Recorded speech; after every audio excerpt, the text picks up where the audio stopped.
Centers for Disease Control making a big announcement this week, reducing the isolation period for people testing positive for COVID from 10 days to 5.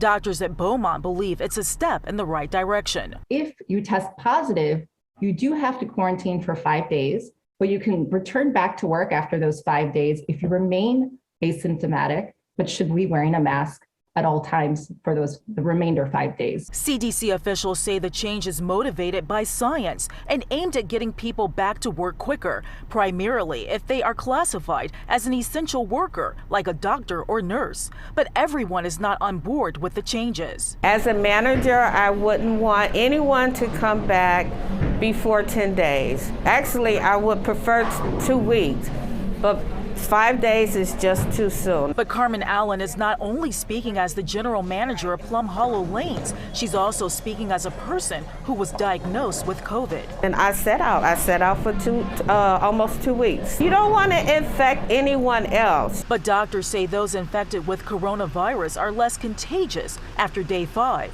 The 5-day period is the most infectious period, and so that's the time that we want you to stay home. And then after that period of time, you can still technically spread the virus up to 10 days of time, and that's why we want you to wear a mask. The announcement from the CDC also providing guidance on what to do when you are exposed to COVID. If you have gotten both of your vaccines and your booster shot, then if you were exposed and you have no symptoms, you do not need to quarantine. So really it's a benefit for those who are fully boosted that they no longer just being exposed have to stay home for that 10-day period. But again, doctors make it clear going back out into the community and back to work depends on the symptoms you exhibit. Just remember the 5 and the 5.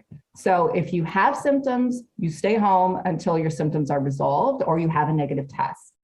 If you are boosted and fully vaccinated, then if you are exposed to COVID-19, you do not have to quarantine. But as some protocols change, some businesses say they will do what they believe is best to keep their staff and patrons safe. We don't want to get it and we don't want to spread it. In Southfield, Ingrid Kelly, Fox 2 News.